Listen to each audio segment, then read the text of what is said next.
सबको जय मसीह की। परमेश्वर का धन्यवाद देते जो परमेश्वर ने हम सबको अपनी पनाहों में लेकर रखा और अपनी हजूरी में आने का फजल दिया। भाइयों और बहनों, सभी प्रार्थनाओं में बने रहो। आप सब जान रहे हैं कि हमारे आसपास जो हालात बने हुए हैं, परमेश्वर उन हालातों में अपनी सेना को, अपने लोगों को और अपनी जाति को संभाल कर रखें। भाइयों और बहनों, हम कर रहे हैं प्रकाशित वाक्य। मैंने पहले ही आप लोगों को बताया था कि जो 6th चैप्टर है प्रकाशित वाक्य का, वो आज जो हमारे आसपास होता हुआ हम देख रहे हैं, वो पूरा चैप्टर जो है प्रकाशित वाक्य में दर्ज हो रखा है। तो 5th चैप्टर जो है वो मैं होल्ड कर रही हूँ बीच में ही, क्योंकि मैं चाहती हूँ कि जो 6th चैप्टर में आज की भविष्यवाणियाँ दर्ज की रखी हैं, वो हम पहले जो है हालातों के साथ साथ हम इस चैप्टर को पहले सीख जाएं। हालेलुया। तो 6th चैप्टर में भाइयों और बहनों बताया गया है 6 मोहरों जो है उसके टूटने के बारे में बताया गया है। आज हम उन 6 मोहरों के टूटने का जो है डीपली जो रहस्य है, जो भविष्यवाणियाँ हैं, उनको जानने जा रही हैं। तो जो यूहन्ना चैप्टर है वो प्रकाशित वाक्य के साथ साथ हमको पढ़ते जाना है, ताकि हम गहराई से जो है इस भविष्यवाणियों को समझ सकें। जब आपने प्रकाशित वाक्य जो है 6th चैप्टर पढ़ना है, साथ में ही आपने यूहन्ना की पत्री भी पढ़नी है। तो भाइयों और बहनों, आप देखेंगे जब आप यूहन्ना की पत्री को पढ़ोगे तो वहाँ भी भोजन की कमी के बारे में बताया गया है कि कैसे जब बहुत बड़ी भीड़ इकट्ठी हो जाती है, दो टाइम बताया गया है परमेश्वर यीशु मसीह के इर्द गिर्द। तो प्रभु यीशु मसीह कहते हैं अपने चेलों को कि खाना दो, पर उनके पास इतना खाना नहीं होता है। हालेलुया। तो यहाँ पर भी अगर हम प्रकाशित वाक्य 6 चैप्टर देखते हैं तो काले घोड़े के हाथ में तराजू दिखाया गया। तराजू का मतलब है भोजन की कमी। तो यूहन्ना की पत्री में जौ की रोटी का जिक्र आया है। ठीक है। तो यीशु ने भी यहाँ पर कहा कि जीवन की रोटी मैं हूँ। यहूदी गेहूं की रोटी खाते थे। तो यहाँ पर यूहन्ना जौ की रोटी मतलब पुनरुत्थान की बात कर रहा है। हालेलुया। यहाँ पर सफेद वस्त्र भी पुनरुत्थान को ही जाहिर कर रही हैं। हालेलुया। तो 6 की 7 में यीशु ने अपने चेलों को कहा, तुम में से एक व्यक्ति जो है वो शैतान है। ठीक है जी। तो प्रकाशित वाक्य 6 चैप्टर उसकी 8th वर्ष में भी यहाँ पर जीसस मृत्यु और अधोलोक की बात करते हुए नजर आते हैं। मृत्यु जो है वो शैतान का दूसरा ही नाम है। जैसे हम इब्रानिया की 2nd चैप्टर उसकी 14 वर्ष में भी पढ़ सकते हैं, 1 कुरिन्थियां 15 चैप्टर और उसकी 54 और 56 वर्ष तक भी इसी बात को बताया गया कि मृत्यु कौन है, डेविल का नाम बताया गया है। तो अगर हम हिब्रू लैंग्वेज की बात करते हैं, उसका अल्फाबेट की बात करते हैं, तो 6th जो लेटर होता है वो वाव होता है। हालेलुया। हिब्रू भाषा में जो वाव का मतलब संख्यात्मक मूल्य मतलब प्लेस वैल्यू है, जो वो 6 ही होती है। तो 6 ही अंक होता है। जैसे प्रकाशित वाक्य में भी 6 मोहरों को ही हमको टूटती हुई नजर जा पढ़ने को मिल रहा है। तो अकॉर्डिंग टू बाइबल मनुष्य का भी जो मेन अंक भाइयों और बहनों वो 6 ही माना जाता है। क्यों माना जाता है? क्योंकि परमेश्वर यहोवा ने जब इस पृथ्वी को बनाया तो परमेश्वर जो है 6th दिन जो है वो इंसान को बनाते हैं, मनुष्य को बनाया, आदम को बनाया 6वें दिन। ठीक है जी। तो अगर हम 6 चैप्टर प्रकाशित वाक्य का पढ़ते हैं तो यहाँ पर मनुष्य के न्याय की बात होती नजर आती है। मतलब 6वें दिन ही मनुष्य को बनाया उत्पत्ति में, और प्रकाशित वाक्य के 6वें चैप्टर में ही हमको मनुष्य के न्याय के बारे में पढ़ने को मिल रहा है। तो यहाँ पर 6th अंक जो है वो शैतान का भी माना जाता है और एंटी क्राइस्ट को भी माना जाता है। इसीलिए प्रकाशित वाक्य के 6th चैप्टर में अधोलोक मृत्यु के रूप में शैतान को हम पढ़ते हुए देखते हैं। वाव जो भाइयों और बहनों, इसका आकार जो हुक की तरह होता है, इसीलिए इसे दो चीजों को जोड़ने वाला माना जाता है। हिब्रू भाषा में इसी कारण दो सेंटेंस को, चैप्टर्स और पैराग्राफ को जोड़ने के लिए वाव का उपयोग किया है। आप देखोगे जब भी आप चैप्टर पढ़ोगे कोई भी इसका प्रकाशित वाक्य का, तो वाव आएगा, मतलब और। कोई भी शुरू हो रहा है बात तो और से शुरू हो रही है, क्योंकि जो फर्स्ट पैरा या फर्स्ट चैप्टर जो है सेकंड को जोड़ते हुए हम यहाँ पर जो है देख रहे हैं। हालेलुया। ये पूरा चैप्टर मैं अभी आज ही हम करेंगे, क्योंकि इसी में आप लोग सारी भविष्यवाणियां जो आज हो रहा है आप समझ जाएंगे। हालेलुया। हम देखते हैं सिक्स्थ चैप्टर प्रकाशित वाक्य का, उसकी फर्स्ट में जो है वो भी और से ही स्टार्ट होता हुआ हमको क्या हो रहा है नजर आ रहा है। सिक्स्थ चैप्टर उसकी फर्स्ट वर्स जब मैं पढ़ती हूँ, फिर मैंने देखा कि मेमने ने उन 7 मोहरों में से एक को खोला और उन 4 प्राणियों में से एक का गर्ज का सा शब्द सुना कि आ। और मैंने दृष्टि की और देखो, एक श्वेत घोड़ा और उसका सवार धनुष्य लिए हुए है, और उसे एक मुकुट दिया गया, और वह जय करता हुआ निकला कि और भी जय प्राप्त करे। हालेलुया। जी फर्स्ट और सेकंड वर्स में लिखा गया 4 प्राणियों की भाइयों और बहनों यहाँ पर बात की गई है। हालेलुया। 4 प्राणी जो है ना, वो चारों में से एक का गर्जन जो है वो यूहन्ना उसको सुनाई दे रहा है। जब जीसस के द्वारा स्क्रोल पर लगी 6 मोहरों से एक मोहर तोड़ी गई, और वह प्राणी यूहन्ना को कहता है कि आकर देख।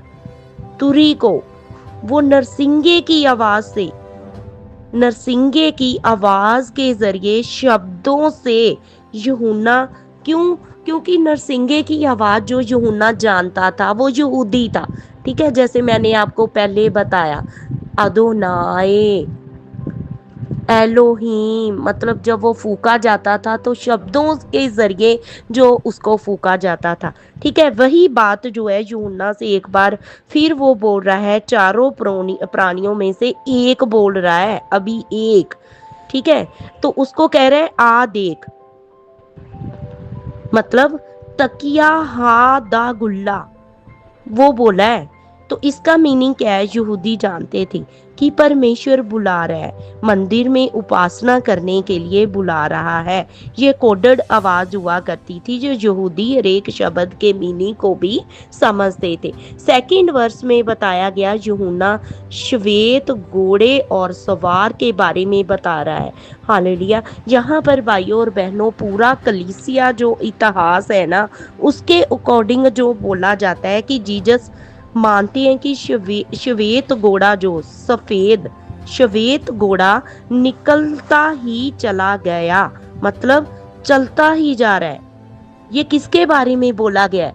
वो जीसस के सुसमाचार की बात कर रहा है, परमेश्वर के वचन की बात यहाँ पर की जा रही है। ठीक है जी, तो वचन बढ़ता ही जा रहा है, बढ़ता ही जा रहा है, बढ़ता ही जा रहा है, चाहे कुछ भी हालात हो। तो कुछ एंटी क्राइस्ट हैं जो इसके बारे में बताते हैं कि जो लोग अपने पीछे लगाता जाएगा, एंटी क्राइस्ट जो है वो भी अपने पीछे अपने लोगों को खींचता चला जाएगा। आज अगर परमेश्वर यहोवा यीशु मसीह की कलीसियाएं स्थापित है ना, तो आज पूरे वर्ल्ड में एंटी क्राइस्ट की कलीसियां भी स्थापित हो चुकी हैं। जहां पर हमारी पब्लिश होती है ना बाइबल, वहां पर ही एंटी क्राइस्ट की जो बुक है, उनकी जो बाइबल है, वो भी वहां पर ही प्रिंट हो रही है। ठीक है, तो यहाँ पर अलग अलग दोनों जो है विचार जहाँ पर बताए जा रहे हैं, एंटी क्राइस्ट की भी बात यहाँ पर हो रही है और जीसस की भी बात यहाँ पर हो रही है। तो कोई दावा नहीं है इस बात के बारे में कि यहाँ किसकी बात की जा रही है। अगर हम सफेद घोड़े की बात करते हैं भाइयों बहनों, उसको एक सवार को मुकुट दिया गया है। मुकुट, अगर आप लैटिन भाषा को आप सर्च करेंगे ना मुकुट को, तो आपको कोरोना शब्द निकल कर आपके सामने आएगा। इसका मीनिंग जो हो चुका है, ये भविष्यवाणी पूरी हो चुकी है कोरोना की। ठीक है, सफेद मीन्स कफन भी होता है। धनुष्य दिया गया है, आप यहाँ पर ध्यान से सुनना, उस घोड़सवार को धनुष दिया गया पर तीर नहीं दिए गए। ठीक है जी, तो वो तेज गति से निकलता ही जा रहा है और कोई रोक नहीं पा रहा उसको। ये एक डीप, बहुत डीपली भविष्यवाणी यहाँ पर है कि कोरोना आप लोग देखते थे फैलता ही जा रहा था, फैलता ही जा रहा था। मृत्यु रेटिंग जो थी बढ़ती ही जा रही थी, उस समय बढ़ती ही जा रही थी। कोई भी उसके लिए रोकथाम के लिए कोई मेडिसिन नहीं बन पाई थी। हालेलुया। तो ये एक संकेत था कोरोना काल के लिए, भविष्यवाणी जो पहले ही लिख दी गई थी सफेद घोड़े के जरिए। ठीक है जी, अगर हम बात करते हैं आज की, जो आप आज मौजूदा स्थिति देख रहे हैं कि क्या कुछ नहीं हो रहा, वो है लाल घोड़ा। हालेलुया। लाल घोड़े के बारे में बताया गया है युद्ध और खून का रंग, जो आप पूरे वर्ल्ड पर देख रही हैं। एक कंट्री दूसरी कंट्री पर चढ़ाई कर रही है, एक जात दूसरी जात पर चढ़ाई कर रही है। तो सफेद घोड़े का जो है वो हमको थर्ड और फोर्थ वर्स जो है हमको क्या बताती है, पहले मैं पढ़ती हूँ। हालेलुया। आप इसको, इस ऑडियो को मतलब स्पीड में रखकर सुन सकते हैं, पूरी जो वचन क्या हमको समझा रहा है, क्योंकि मैं धीरे धीरे इसको एक्सप्लेन कर रही हूँ। आप स्पीड लगाकर इस को आप सुनना कि ये पूरा आपको समझो। दूसरी मोहर खुलना जो है वो युद्ध का ऐलान है। और जब उसने दूसरी मोहर खोली तो मैंने दूसरे प्राणी को ये कहते सुना कि आ। फिर एक और घोड़ा निकला जो लाल रंग का था। उसके सवार को ये अधिकार दिया गया कि पृथ्वी पर से मेल उठा ले, ताकि लोग एक दूसरे को वध करें, और उसे एक बड़ी तलवार दी गई। हालेलुया। भाइयों और बहनों, यहाँ पर थर्ड और फोर्थ वर्स जो है वो युद्ध की बात कर रहा है, वो खून के रंग की बात कर रहा है। हालेलुया। सफेद घोड़े का सवार जो तेजी से बढ़ता जाएगा, उससे झट से ही उसके बाद दूसरा लाल घोड़ा भी आ जाएगा। आप यहाँ पर समझ सकते हैं, कोरोना के खत्म होते ही अभी कोरोना दोबारा से जो है पाया जा रहा है, कहीं कहीं वो पाए जा रहे हैं केस आज भी, अभी वो खत्म भी नहीं पूरी तरह हुआ। तो लाल घोड़ा एंटर हो चुका है। वो सफेद घोड़े की तेजी से बढ़ते जाते ही उसके बाद दूसरा जो घोड़ा लाल घोड़ा एंटर हो चुका है। आज बहुत बड़े विश्व युद्ध की भविष्यवाणियां जो प्रकाशित वाक्य में कई कई हजार साल पहले ही कर दी गई थी, और आज लाल घोड़ा आज का पूरा सिनेरियो बनाता हुआ नजर आता हुआ भाइयों और बहनों हमको नजर आ रहा है। अगर हम बात करते हैं रेड आर्मी की, और रेड आर्मी जो बताई गई यहाँ पर वो रशिया की है और चाइना की है। हालेलुया। आपने इन बातों को बहुत ध्यान से समझना है, आत्मिक रीति से समझने की कोशिश करनी है कि ये जो लड़ाइयाँ हैं, ये जो युद्ध है, सिर्फ पाकिस्तान और इंडिया का नहीं है। ये बहुत बहुत बहुत डीपली जो है हमको वचन समझना है कि यहाँ पर सबसे ज्यादा युद्ध को उकसाने वाला चाइना बनता जा रहा है। हालेलुया। चीन के भारत और अमेरिका के साथ शुरू से ही मतभेद चलते रहे हैं। हो सकता है कि यही लड़ाइयाँ थर्ड वर्ल्ड वार का कारण भी बन जाए। हालेलुया। दूसरी तरीके से अगर हम देखते हैं, जो बाइबल प्रोफेसिस जो एक्सपर्ट हैं वो कहते हैं कि थर्ड वर्ल्ड वार जो है इस्लामिक देशों से, देश चीन से हो सकता है, मतलब एक साथ सारे इस्लामिक देश हो और दूसरी तरफ जो चाइना हो। लेकिन ईरान दावा करता है कि जो पहला न्यूक्लियर एटम बॉम्ब होगा वो इजराइल पर गिराएगा और दूसरा अमेरिका के ऊपर चलाएगा। ईरान और तुर्की का भी ये जो है युद्ध हो सकता है, क्योंकि पूरी तरह रास्ते जो है अपने आप कड़ी से कड़ी भाइयों और बहनों जुड़ती जा रही हैं। आप लोगों ने अलर्ट रहना है, आत्मिक रीति से सारी न्यूज़ को आप लोगों ने वचनों को आगे रखकर हर एक बात को न्यूज़ को सुनना है कि क्या जो है न्यूज़ चैनल दिखा रहे हैं। ऐसे नहीं बातों पर विश्वास करना। आप लोगों ने 6th चैप्टर पढ़ते जाना है, पढ़ते जाना है, पढ़ते जाना है। परमेश्वर की आत्मा आप लोगों के ऊपर हर बात को रिवील करेगा। हालेलुया। यहाँ पर हमको अंत के दिनों में ये पूरी भविष्यवाणियां जो है हमको साबित होती हुई नजर आ रही हैं, क्योंकि मैंने स्टार्टिंग में बात की थी 10 जुबलियां जब पूरी हो जाएंगी उसके बाद अंत स्टार्ट होगा। तो 8 जुबलियों तक तुर्की ने अपना अधिकार कायम किया है। 400 सालों तक तुर्की को 1517 से लेके 1960 तक जो राज था उन्होंने यरूशलेम पर किया है। मैं 1960 की बात कर रही हूँ, आज 2025 चल रहा है। हालेलुया। 400 साल आप बीच में ऐड करते जाओ तो आप सीधे कहाँ पर निकल कर खड़े होते हैं? अंत के कगार पर भाइयों और बहनों हम सीधे निकल कर खड़े हो जाते हैं। तो ये अधिकार जो है यरूशलेम पर नहीं है, क्योंकि अगर हम बात करते हैं ना जुबलियों की, तो इज़राइल पर जो है अब ज्यूज का मतलब यहूदियों का कंट्रोल है पूरी तरह। 1960 को जब इज़राइल इंडिपेंड हुआ तो पूरी तरह कंट्रोल किसके हाथ में आ गया?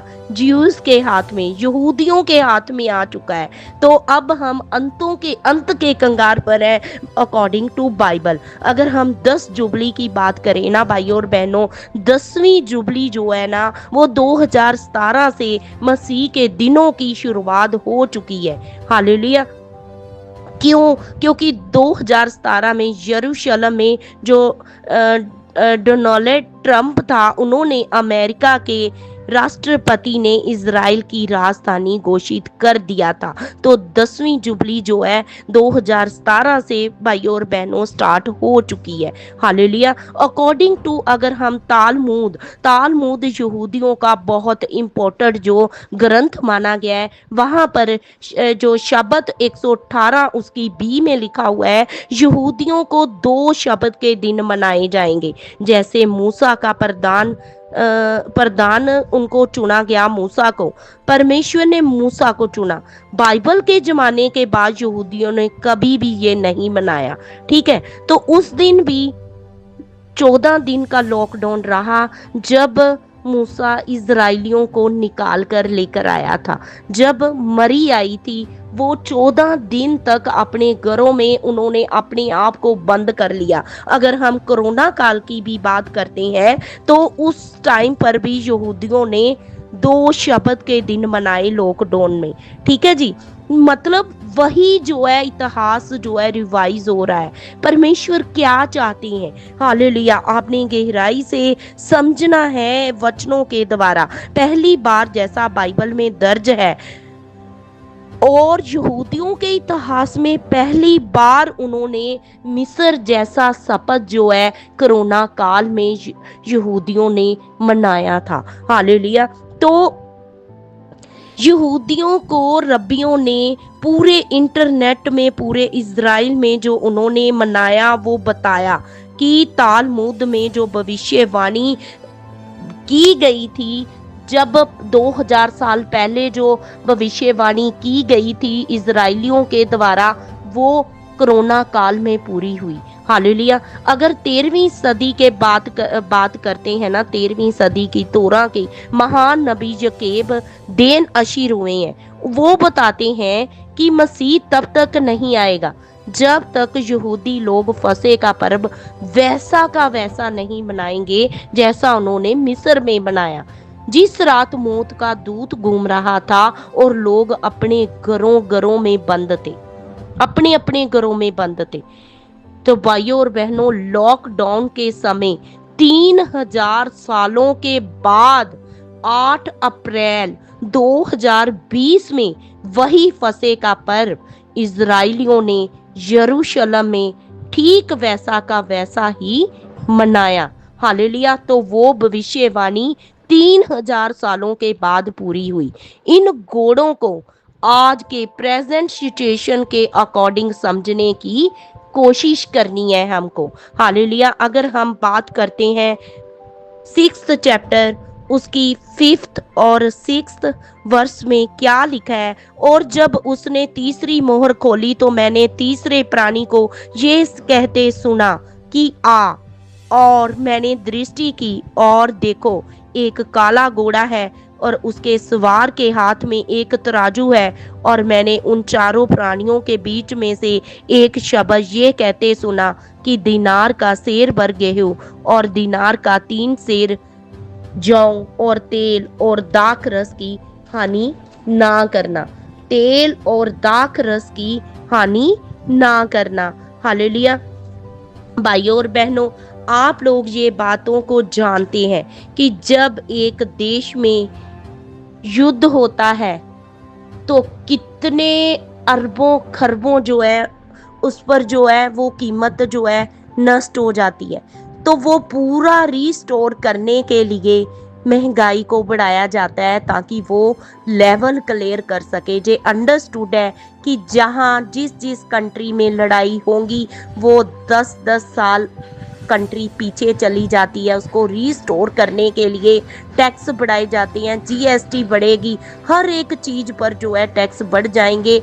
एक चीज जे बाइबल के वचन हमको समझा रहे हैं यहाँ सफेद घोड़े के निकलते ही लाल घोड़े का जो सवार आएगा और उसके निकल जाने के बाद ये तुरंत बातें होती हमको जल्दी बातें होती नजर हमको आ रही हैं कि तीसरा घोड़ा जो है वो काला घोड़ा आ जाएगा। मतलब जब लड़ाइयाँ थम जाएंगी, पूरी तरह पूरी कंट्रीज खत्म हो जाएंगी, तो वहां पर महामारी पड़ेगी, अकाल पड़ेंगे, महंगाई जो है वो इतनी ज्यादा आसमानों को छू जाएगी। हालेलुया। काला घोड़ा अकाल को, महंगाई को दर्शाता है, भोजन की कमी को दर्शाता है। हालेलुया। यहाँ पर यूहन्ना भी इसी बात को समझाता हुआ हमको नजर आ रहा है कि दीनार का सेर भर गेहूं और दीनार का 3 सेर जौ और तेल और दाख रस की हानि ना करना। यहाँ पर मैं आप लोगों को समझा देती हूँ।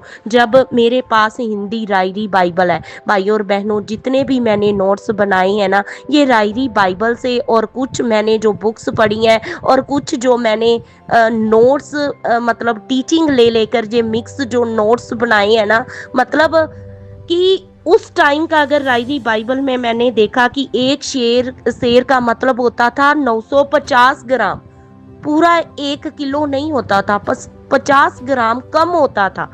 एक दिनार का एक सेर मतलब 950 ग्राम।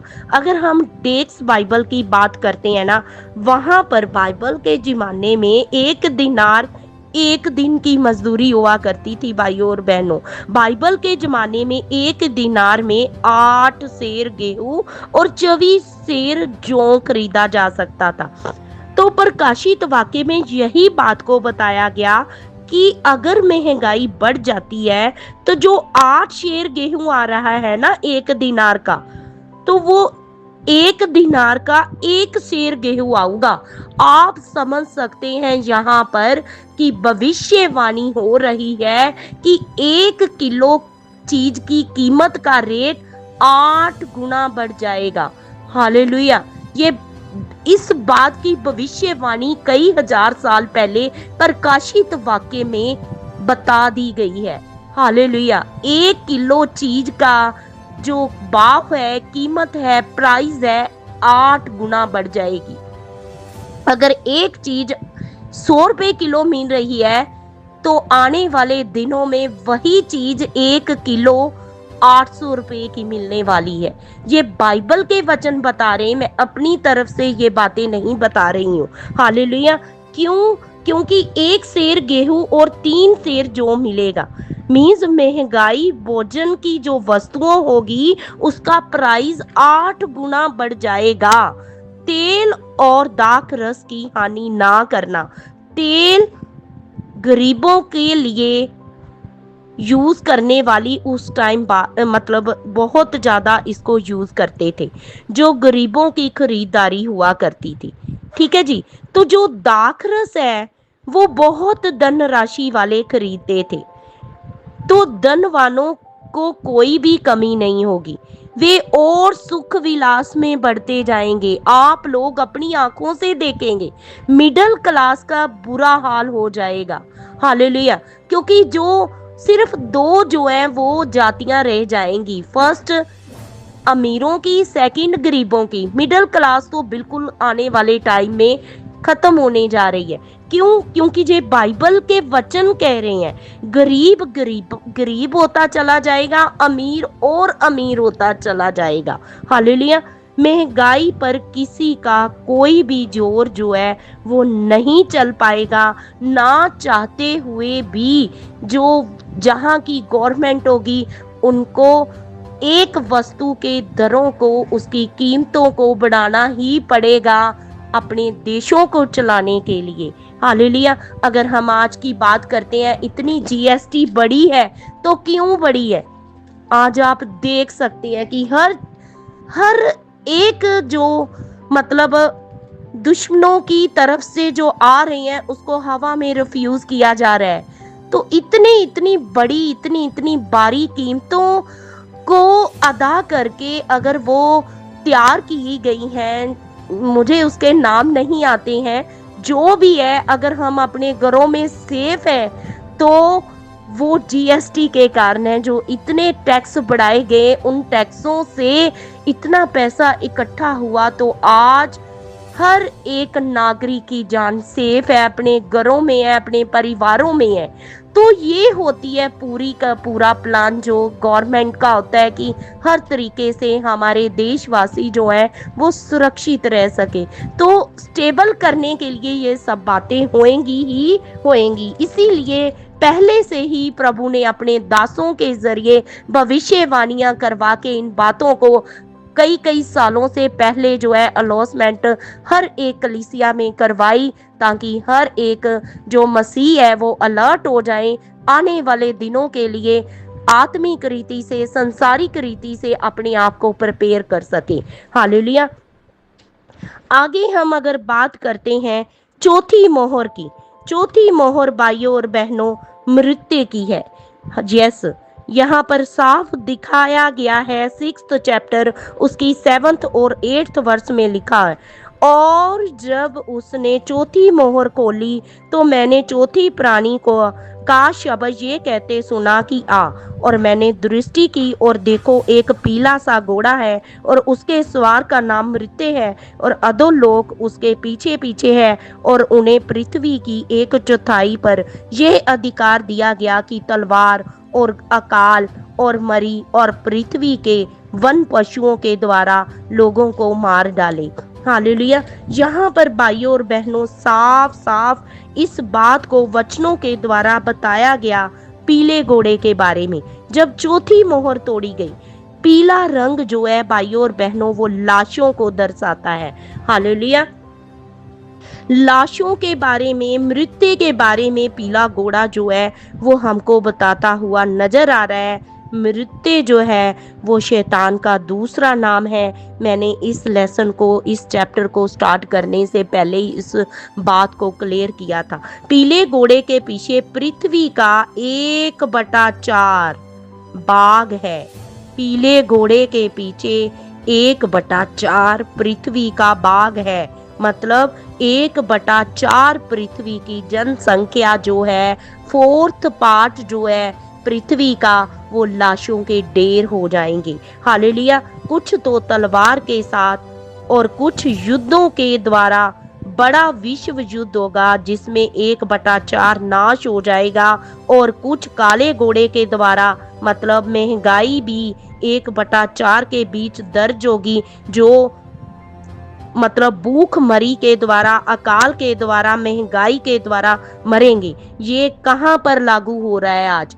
आप पाकिस्तान में इस बात को देख सकते हैं, मैं किसी भी कंट्री का नाम नहीं लूंगी बीच, आप खुद समझना है आपने इन वचनों को, कौन सी बात कहाँ पर लागू होती हुई हमको नजर आ रही है। हालेलुया। यहाँ पर मरी के द्वारा 1/4 है, पृथ्वी मरेगी मरेगी, क्योंकि जे प्रकाशित वाक्य परमेश्वर की मुख के द्वारा निकले हुए वचन है। ये जमीन पृथ्वी टल सकती है, आसमान टल सकता है, पर परमेश्वर के मुख के द्वारा निकला हुआ वचन अटल है, वो कभी नहीं टलेगा। ये बातें कई हजार साल पहले ही लिख दी गई है। तो यहाँ पर अगर बात आती वन पशु के द्वारा भी 1/4 जो है वो जनसंख्या जो मरेगी। वन पशु क्या है, अगर आप सर्च करेंगी तो निकल कर आता है थ्योरियन। थ्योरियन का मतलब होता है खतरनाक जहरीले जानवर। आप लोगों को पता होगा कि मरी के द्वारा तो मरेगी ही मरेगी। अगर हम थ्योरियन को कोरोना भी कह सकते हैं, क्योंकि जब कोरोना की पिक्चर आप निकालोगे तो आपको मतलब उसके जहरीले जो कांटेदार वो जो बताया गया है, ठीक है, तो वो मतलब जहरीला ही था, खतरनाक ही था वो, ठीक है। तो जैसे बताया गया कि जानवरों का वायरस कोरोना जो है, थ्योरिन जो है, जहरीले जानवरों के द्वारा ही जे मानवों में एंटर हुआ था। तो 1/3 उसके द्वारा भी ये जो पृथ्वी के ऊपर जो है मरी आएगी। हालेलुया। तो वायरस का मीनिंग ही जहर होता है, सर्च कर लो आप नेट पर। ऐसे ही मैंने नोट्स नहीं बनाए, पूरा सर्च कर करके गूगल से कि इसका मीनिंग क्या है। आप लोग भी सर्च करो कि कोरोना तो सिर्फ एक झलक थी भाइयों और बहनों, ये पृथ्वी के ऊपर, ठीक है जी। तो 1/4 पूरी वर्ल्ड के ऊपर जो जनसंख्या लाशों के ढेर होंगे महामारी के द्वारा, पूरा डिटेल जो है बाइबल में पहले ही बता दिया है। हालेलुया। ये ऑडियो जो है मैं इतनी सेंड करती हूँ, नेक्स्ट जो वर्स है मैं अगली ऑडियो में जो है आपको सेंड करती हूँ। आमीन। सबको जय मसीह की।